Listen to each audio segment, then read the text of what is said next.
आने वाले अपने बच्चों का नाम रोशन करो मित्रों, उनके ठीक ढंग से चिंता करो।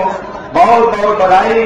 को बताना चाहता हूं कि समाजवादी पार्टी के पतन का समय के सांसद ब्रजभूषण शरण सिंह ने समाजवादी पार्टी के टिकट को मुलायम सिंह यादव को बताना चाहता हूं कि आपके पतन का वो दूसरा दिन राजा मनकापुर में कैबिनेट मंत्री के पद से त्याग पत्र दे करके इस देश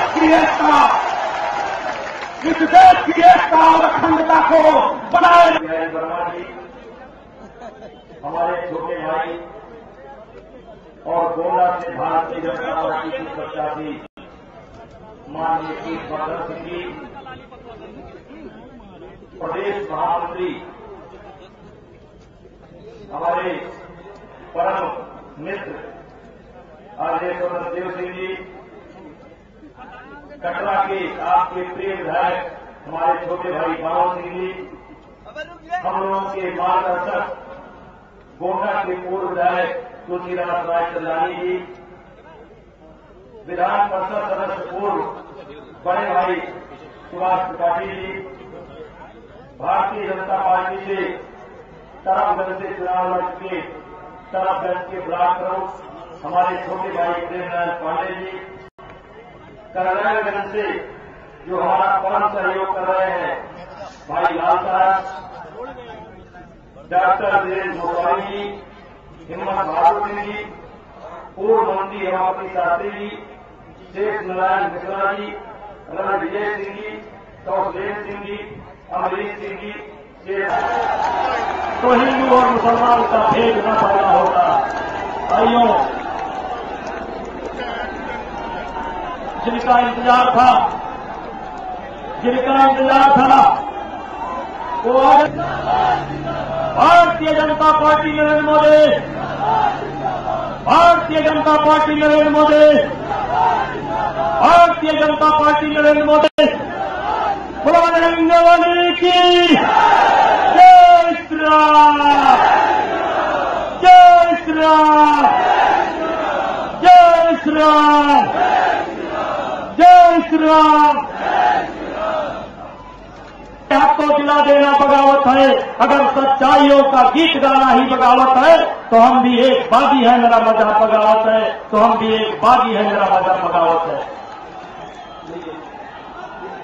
मोदी मोदी मोदी मोदी मोदी माननीय नरेंद्र मोदी जी मंच पर पधार रहे हैं। मैं दोनों सांसद और जिला अध्यक्ष से आग्रह करूंगा, दोनों सांसद और जिला अध्यक्ष से आग्रह करूंगा कि माननीय मोदी जी का हमारा चर्चा करें।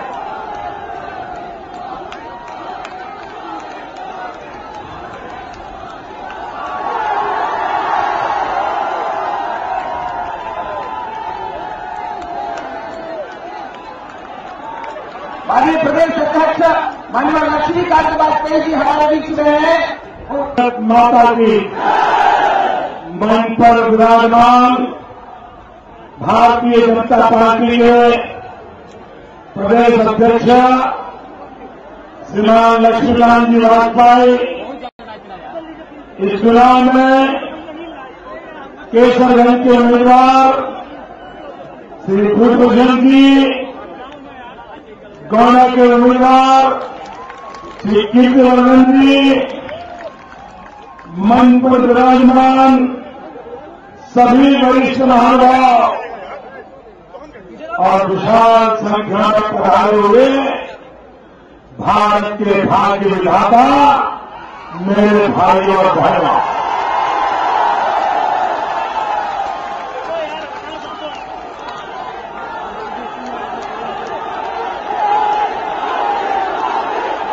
भाइयों बहनों, मुझे आने में विलंब हुआ और आप इस चमचमाती धूप में तपते रहे, आपने कष्ट झेला है। विलंब से आने के लिए मैं आज सबकी क्षमा मांगता हूं। भाई बहनों, मुझे आने में देर जरूर हुई है, लेकिन दिल्ली में सरकार बनने के बाद यहां विकास की धारा आने में देर नहीं होने दूंगा। भाई बहनों, आप जो तपस्या कर रहे हो, ये चमचमाती धूप में आप जो तप रहे हो, मैं आपको विश्वास दिलाता हूं, मैं आपका तप कभी बेकार नहीं जाएगा। आपने मुझे जो प्यार दिया है, उस प्यार को मैं सराहा करके विकास करके लौटाऊंगा। भाई बहनों, अब तक देश में बहुत सारे क्षेत्रों का चुनाव हो चुका है और मतदाताओं ने दो काम बड़ी ताकत से साथ कर दिए हैं। एक काम किया है, मतदाताओं ने अपना फैसला सुना दिया है और मतदाताओं के फैसले में ये साफ नजर आ रहा है कि जिन्होंने अब तक मतदान किया है, मां बेटे की सरकार गई। अब मां बेटे की सरकार नहीं बच सकती और ये सपा बसपा भी उनको नहीं बचा सकते। यहां का बाप बेटा भी नहीं बचा सकते, उनका चाचा भतीजा भी नहीं बचा सकता। देश की जनता का गुस्सा आज दिखाई दे रहा है, वरना ऐसी चमचमाती धूप में ये गुस्सा ये दिल्ली सरकार के गुनाहों की सजा देने का लोगों का संकल्प है। भाई बहनों, आप मुझे बताइए, 10 साल से दिल्ली में मां बेटे की सरकार है। यहां पर कभी बहन जी की सरकार, कभी बाप बेटे की सरकार, कभी चाचा भतीजा का कारोबार, ये सब आपने देखा है। क्या 10 साल में आपका भला हुआ? 10 साल में आपका भला हुआ? नौजवानों का भला हुआ? किसान का भला हुआ? गरीब का भला हुआ? गांव का भला हुआ? सिवाय बर्बादी इन्होंने आपको कुछ दिया है? कुछ भी दिया है? तो भाइयों बहनों, जिन्होंने आपको इतना कष्ट दिया, उनकी विदाई होनी चाहिए कि नहीं होनी चाहिए? करोगे? पूरे उत्तर प्रदेश से करोगे? पूरे हिंदुस्तान से करोगे? भाइयों बहनों, इन्होंने देश को लूटा। आज लाल बहादुर शास्त्री कहते थे, जय जवान जय किसान। और जब लाल बहादुर शास्त्री ने कहा जय जवान जय किसान, मेरे देश का जवान देश के लिए मर मिटने को तैयार था। जब लाल बहादुर शास्त्री ने कहा जय किसान, मेरा देश के किसान ने अन्न के भंडार भर दिए थे। लेकिन भाइयों बहनों, मां बेटे की सरकार किस मुंह से बोलेगी जय जवान, किस मुंह से बोलेगी जय किसान?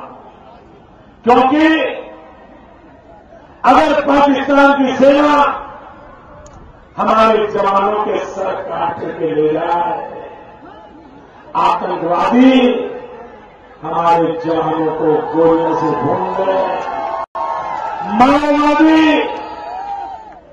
हमारे जवानों को मार के घाट उतार दे। जितने जवान युद्ध में मरे उससे ज्यादा जवान आतंकवादियों की गोलियों से मरे हैं। भाइयों बहनों, दूसरी तरफ मेरा किसान जो मेहनत करता है, हिंदुस्तान के इतिहास में युद्ध में जितने जवान मरे हैं उससे ज्यादा किसान आत्महत्या करके मरने के लिए मजबूर हुए।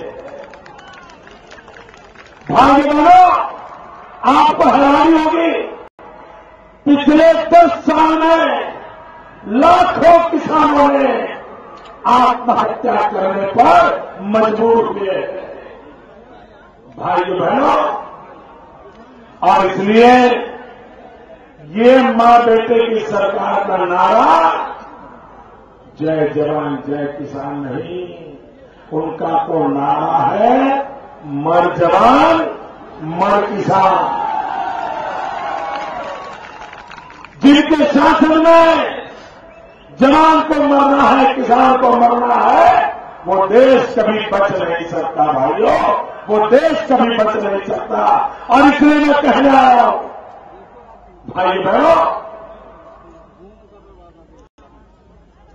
एक भी पल का विलंब के बिना इनको निकालना चाहिए। भाइयों बहनों,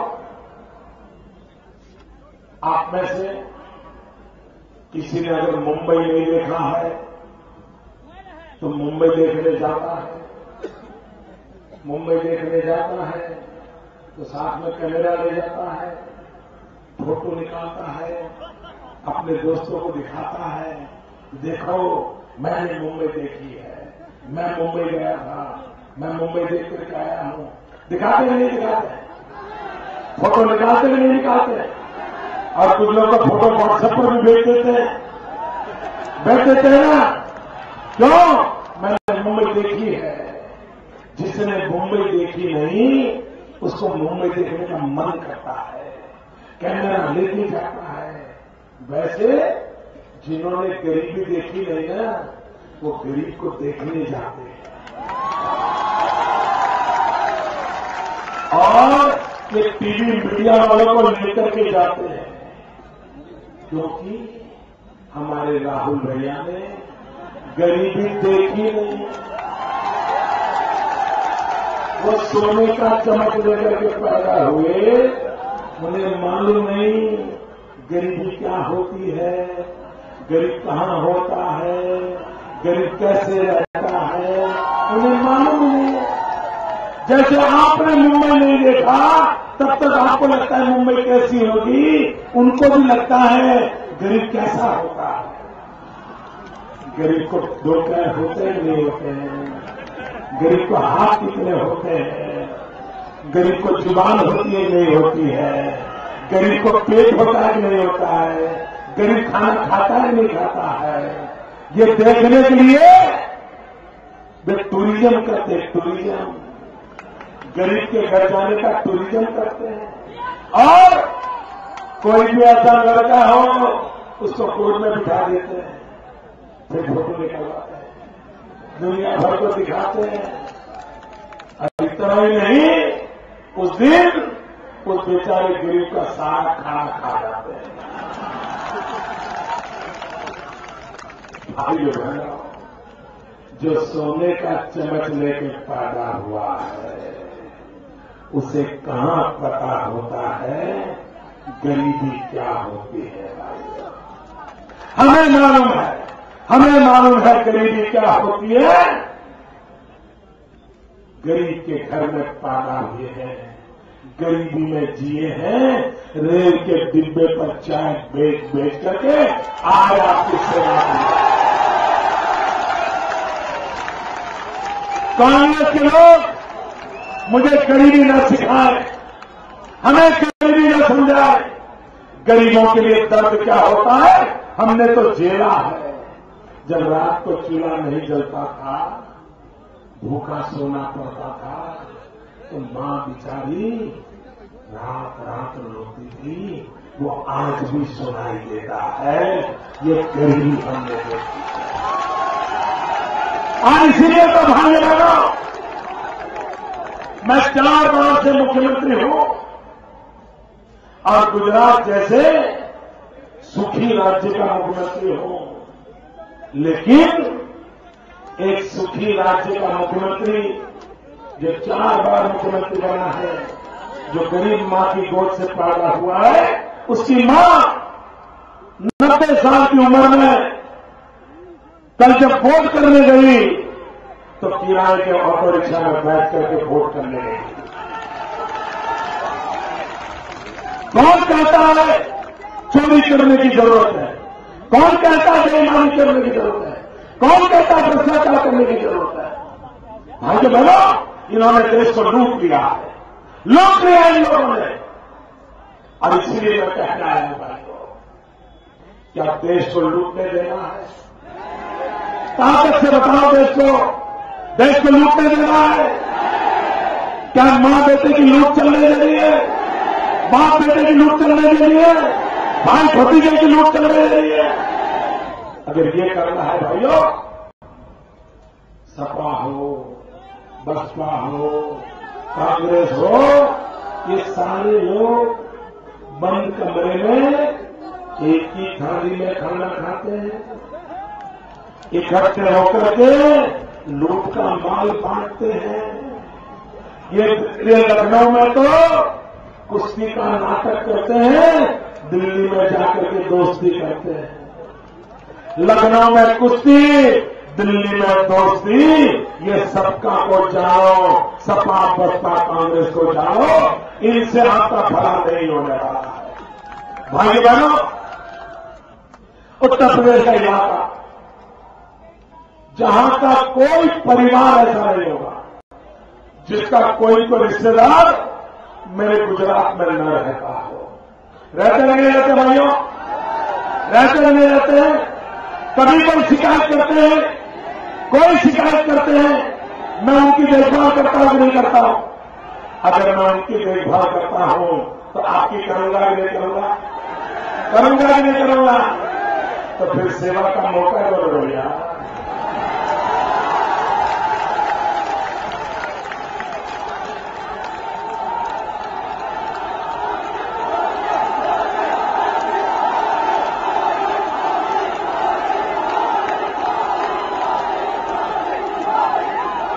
भाइयों बहनों,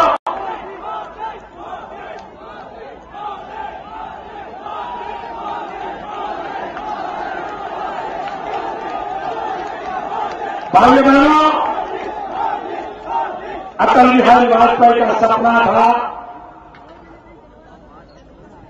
नदियों को जोड़ने का। अगर हमारे देश के किसान को पानी मिल जाए तो वो मिट्टी में से सोना पैदा कर सकता है। कहीं पर बाढ़ के कारण मेरा किसान तबाह हो रहा है, कहीं पर सूखे के कारण किसान मर रहा है।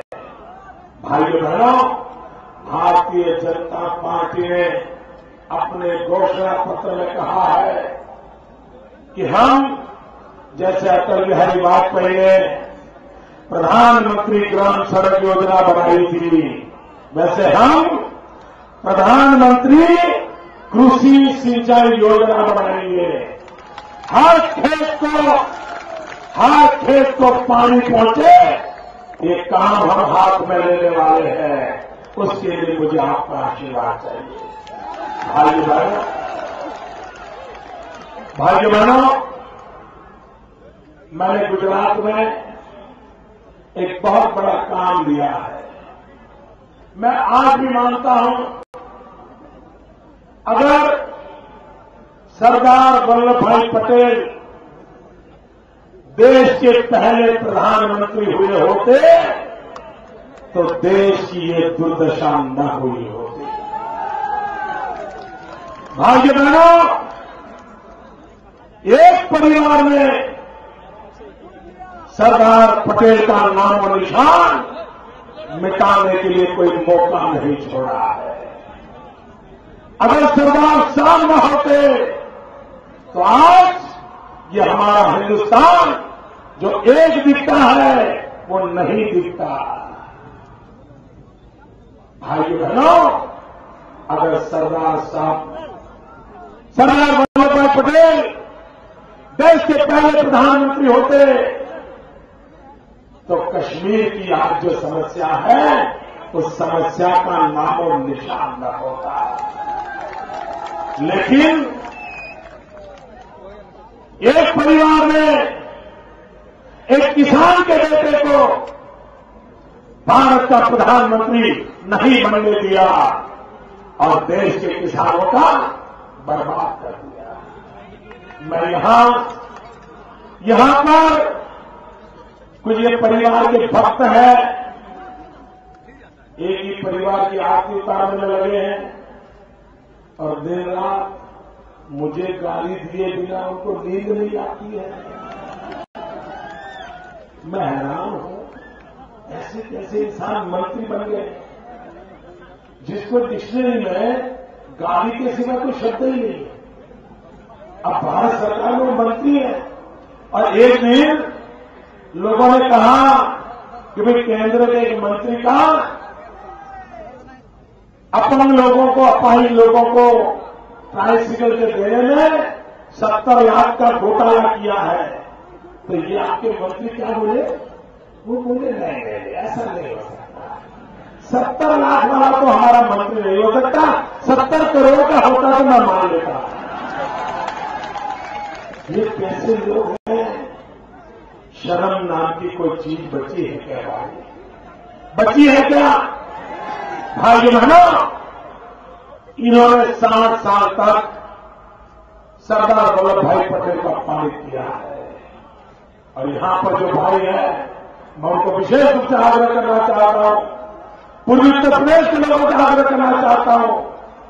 मैंने बिड़ा उठाया, दुनिया में सरदार वल्लभ भाई पटेल की दुनिया में सबसे ऊंची प्रतिमा बनाऊंगा, सबसे ऊंची, और दिखाऊंगा कि हमारे सरदार पटेल क्या हुआ करते थे। हर किसान सरदार पटेल के लिए गर्व कर सकता है। भाइयों बहनों, नौजवान को रोजगार, इन्होंने 2009 के घोषणा पत्र में कहा था कि वे 10 करोड़ नौजवानों को रोजगार देंगे।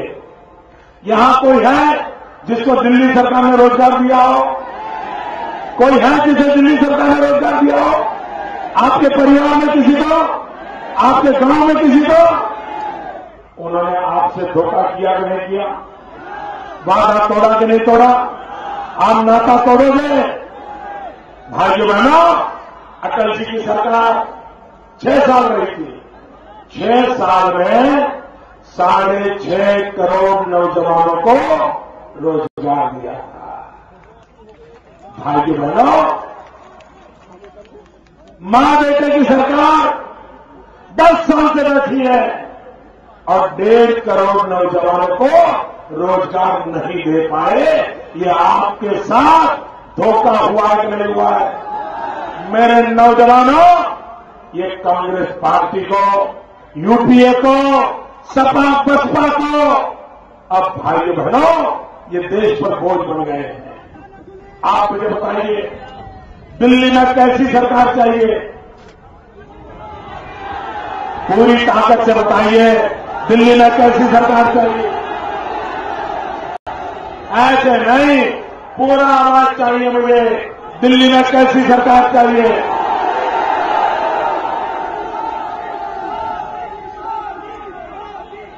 अरे मेरे भाइयों, मैंने आपको ये नहीं पूछा कि दिल्ली में किसकी सरकार चाहिए, मैं पूछ रहा हूं कैसी सरकार चाहिए।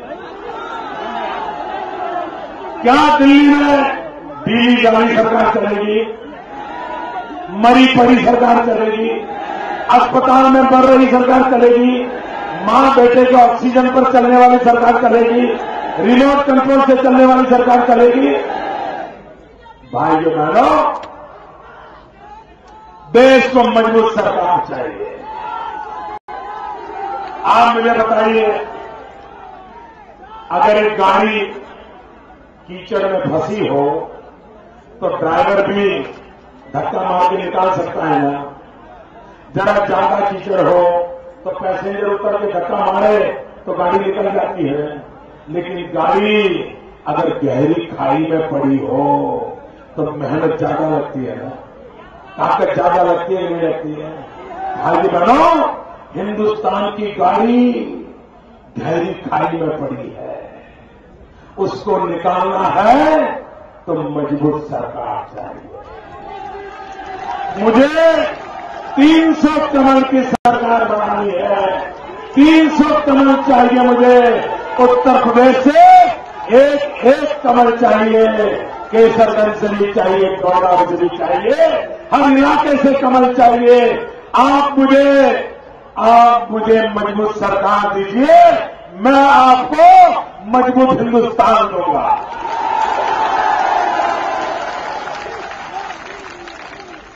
भाइयों बहनों, 60 साल तक आपने शासकों को चुना है। 60 साल तक आपने शासकों को चुना है। अब देश को शासक नहीं चाहिए, देश को सेवक चाहिए। भाइयों, मैं आज उत्तर प्रदेश की धरती पर आया हूं। मैं आपसे प्रार्थना करता हूं, 7 साल शासक देख लिए, 7 महीने के लिए एक सेवक को मौका दीजिए। 7 महीने के लिए मुझे मौका दीजिए, मैं आपकी जिंदगी बदल दूंगा। भाई, मैं आपके सपने मेरे सपने होंगे, आपकी पीड़ा मेरी पीड़ा होगी। हम सब मिलकर भारत मां को पीड़ाओं से मुक्त करेंगे। और इसलिए 7 तारीख को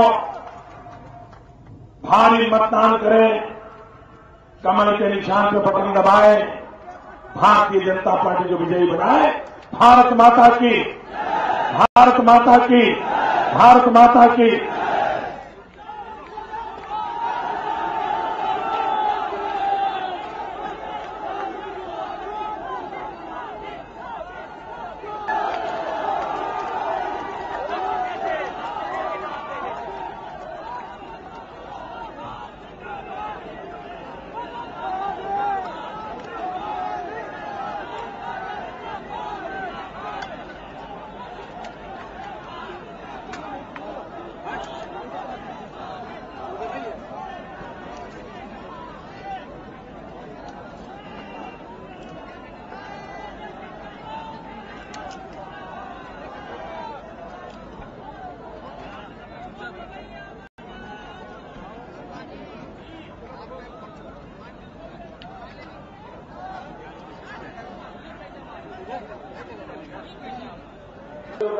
मोदी पीएम बने, कैसे चालू कर लो।